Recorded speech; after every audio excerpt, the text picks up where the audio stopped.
Oh, they really did it, didn't they? I thought this series was done, but nope, we've come back to make a fourth volume of Love, Death, and Robots. So I'm back too, to summarize every one of their little animated shorts in 10 words or less. Now, if you're wondering what I mean when I say I'm back, it's because the first few videos I ever made on YouTube were about Love, Death, and Robots. Don't watch them, I did in preparation for making this video, and they're all very bad. Instead, you should watch my other video on the secret level. Yes, I'm so dedicated to this production team that I followed them to a completely separate streaming platform and now back again.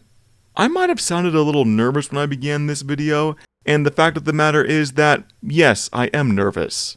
A little bit because I wasn't expecting to have to make another video like this, so I'm kind of jumping first and figuring out where I'll land on the way down. But the larger worry is because Love, Death, and Robots is an extremely inconsistent show.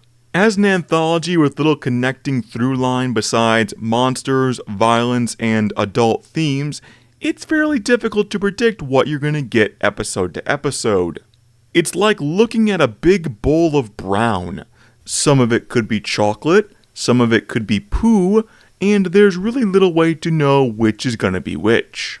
At the top of the list, the series' very highest highs are the provoking Zima Blue, which is still the best episode of the series, and you can fight me on that, but you'll lose. The tense but comedic All Throughout the House, and the damn terrifying Bad Traveling. So the series holds enough power to guarantee I'll keep coming back. But I tense up at the thought of more episodes like When the Yogurt Took Over, Pop Squad, or Night of the Living Mini-Dead, all of which I can summarize to you now in this one graphics interchange format. Summarizing them in 10 words or less is pretty self-explanatory. However, sometimes they can't quite be enough to convey my sheer love or sheer hatred, which is why I developed my own reviewing system I named the 4 Ps. First P stands for premise or plot, which mostly speaks for itself since every episode has its own tale to tell. And if you tried to explain this episode to a friend, would you sound good insane or bad insane? Second one, payoff, because endings are important. Happy or sad doesn't matter, just so long as it ends well, and doesn't just run out of gas. Third P stands for presentation, and I think we can all agree that's quite important for an animated show. Sometimes animation is wonderful. Sometimes animation makes you wish the human race was still living in caves. Then the last rating is an episode's sheer excitement factor, which I have named Pants, because I needed a fourth P word. Points granted to an episode for just being entertaining. All of them are rated on a scale out of 5, where 0 is when an element just flat does not exist, like when I watched the last episode of The Secret Level and had more fun staring at my feet. But 5s are a level of quality so great that I am actively jealous I couldn't be a contributing part to this episode's success. 4 aspects, rated out of 5, add them all up, divide by 2, and you get a classic score out of 10. Don't worry about the math, I'll do that one for you. If you've got all that, fantastic! Let's begin with the show. You got the band before the idea, didn't you? Annoying and hard to see. A dangerous combination. If they get to reuse concepts, I get to reuse descriptions. First rule of pet ownership, keep it well fed. Breathtaking. Now, if only it had a story. Yes, totally. This was an episode. Yet another short that ends just as it gets going. What if Mirror's Edge, but dinosaurs? Alright, time to start sanctifying your bullets. Oh, the showerhead's life is so difficult. Boo-hoo. We should really rename this series Cats, Demons, and Inconsistency. This series is really feast or famine, isn't it? But this volume felt even more so than the rest. Got a few bangers in there to give me some confidence that the creative team, or teams, still have some magic left, but I'd say this is overall worse than the previous volumes. Maybe because the episodes at the beginning and the end were so bad. So let me go through them in just a touch more detail, shall I? Also because otherwise this video will be like 10 seconds long. Just like in the old days, we'll hit the high tier, the mid tier, and finish off with the low tier. Going through them all in many more than 10 words. At the top of the list, it's really a tie break between two of them. Screaming T-Rex is first, because yeah, this episode was exciting. A reminder that great animation isn't just about looking nice.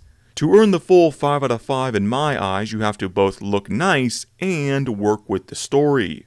Photorealistic animation is wasted when it's just two people talking. We could do that in real life. However, to watch a Triceratops impale a T-Rex through the midsection while an attractive woman rides on its back? Nope. Can't do that in reality. That's animation working to its fullest. Kinetic movement, visceral combat, and good use of grappling hooks.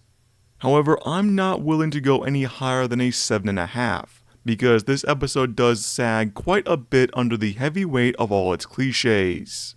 Gladiator loved ones who must kill each other in the final battle? Okay. One-dimensional bloodthirsty aristocrats? Okay. A climactic and fatal attack to kill the leaders at the very end? Okay. And our defiant protagonist is symbolized with a wolf? Okay. I'm not asking for pure originality, because it doesn't exist, and because this is only an 8-minute short, but you do see how all of this sorts to stack up. Maybe with this series' fetish for cats, we could have linked her with a tiger or a mountain lion, something fast and lithe but strong. Just a suggestion. Overall, good. Good setting, good animation, good action, and the protagonist? Okay, be me. Archetypical white nerd. Hit adolescence right in the age of Mirror's Edge, Pacific Rim, and Mirror's Edge again. Then you drop this on me. Alright, that is not targeted advertising, that is targeted thirst trap. I feel called out, and I'm okay with that. Also, I was informed after completing this script that this is the Mr. Beast episode. I'm not changing what I said because I still stand by all of it, and the episode is more than just one man, but I don't feel good about it, and you are still welcome to make fun of me in the comments because I deserve it. My other big favorite of Volume 4 is 400 Boys. Sadly not Orc Boys, though the accents are almost right. Hey, Slicker, look at me. My boy, you look mashed up. Where's your team? And using their combined numbers to take down big things is certainly appropriate. Using their collective blue mental power is just wah energy by any other name. And the look of this episode. Every frame is a painting and it looks fantastic. Full admittance, I love the type of animation style first seen in Zima Blue. Still the best episode of the series, still welcome to fight me on that, and still welcome to lose. Unfortunately, the crack in this episode's foundation is that it does not know how to pace itself. A lot of scenes feel like they just stop, and the end of the episode feels very much the same way. Giant defeated, pop one in its head, then credits. Not a good sign when I can feel how the producers ran out of money or went over their allotted time. Still beautiful though. In the middle of the road, there is a lot to choose from. Honorary mention to Golgotha, which looked like it was going to be cool, then wasn't. Oh nice, we're doing diplomacy with aliens, a la Mass Effect. Nope, they just invaded because we were immune to dolphins or something. Boring. One that takes a bit more discussion is how Zeke found religion. I was down on this episode by the title, and 2 minutes in, it had only gotten worse. Oh, the unshakable military badass here. He's flipping off the sky because he hates God just that much. But I'm sure by the end of some harrowing experience, he will be guided back to the light or whatever. So I was tuned out. But without realizing exactly when it happened, I had tuned back in when the action started. Definitely when the demon appeared. Okay, now you got my attention. Now you're hitting me right in my 40k soft spot. targeted directly to the part of me that loves Hellsing Abridged. You brought me back. For a little while. The action is very messy at times. With the animation blending everyone's facial features and all characters dressing the exact same, it got very difficult to tell anyone apart. I think at least 2 times I asked myself, wait, didn't that guy die? Also, how are we going to defeat the demon? Oh, I don't know, could it be the big honking cross the one guy was holding, and which visibly hurt the demon when he punched it? So a lot of little elements stacked up together barred this episode from being any better. Screaming T-Rex had the same issue, but its pile was small enough and its good moments high enough that it could vault over the top. Whereas Zeke was piled too high and lacked the quality to really make it over. Now we make it to the very bottom, with no shortage of awful episodes to choose from. Obviously the worst episode of this volume is Can't Stop, because I watch Love, Death, and Robots to get excited from very intense episodes and get emotional from very heavy episodes. I don't come here to watch a music video, and especially not a bad music video. You've got all the animation in the world, and you choose to make a lame virtual concert in the style of Team America? Really? I don't even go to real concerts for bands I like. Why would I want to go to a fake concert for a band I don't care about? You know, if it wasn't for this video right now, I might not have watched the rest of Volume 4, because talk about leading with your weakness. Oh, but it's not just Episode 1, Episode 2 is just as awful. It's commendable to recycle in this day and age, you know, do what you can to save the planet. But typically in recycling, you save the good parts. There's a reason we recycle cans and paper, but not the contents of the McDonald's grease trap. Which is the best way I could describe Night of the Living Mini-Dead. Didn't like that episode, not even a tiny bit. Apparently some people did, but those people chew with their mouth open. I hated it then, and I hate it now that they've done it again with Close Encounters of the Mini kind. Every time the characters speak in their tiny, high-pitched, fast-forwarded voices that you can barely understand because they're so fast, I start to taste metal and grease, only to look down and realize it's because I've subconsciously stuck a gun in my mouth.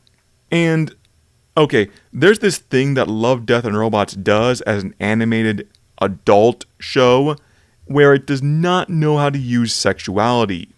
I'll use myself as an example. I like my naughty times in media to come in one or both of 2 forms. The first is the obvious one. I'll admit to that. I'm a full red-blooded American degenerate. I'll put my hands up and walk forward, but let him that is without moisturizing lotion cast the first stone. The other way I like it is as a union. 2 characters we've come to love, a relationship we've come to support as if it were our own, and we now applaud as it all comes together. Pun sort of intended. I do not like it when it's just there for the sake of being there without the least bit of appeal. Or worse, when it's there for the sake of brain-dead comedy. Because I'm not in middle school anymore. Which is the 2 pits Love, Death, and Robots tends to fall into quite often. Why does this chick have her sweater puppies exposed? Why does this guy have his pants python hanging out? Well, it's because we have the adult tag. Might as well use it with no constraint. Then they throw it in there with all the elegance and charm of a brick going through a window. And that is why I resent Mini-Dead, and every episode like it. Because it represents the worst of this series. It's not intriguing, it's not intense, it's not provoking any great emotional response from me besides annoyance. Because it's stupid. I don't understand the people that make it, I don't understand the people that like it, and to be honest, I don't want to. But that is all of it. Volume 4 of Love, Death, and Robots in as much detail as I care to give it. If they ever make a Volume 5, I'll return to the field in order to tackle those too. But in conclusion, I would just like to say, still don't watch my videos on the first 3 volumes, because they're still bad. But you should watch others of my past videos, like the one you're about to see right now. reunited and our heroes are free to move on to their next adventure. It somehow moves from 0 to 100 and back to 0. How do you do that?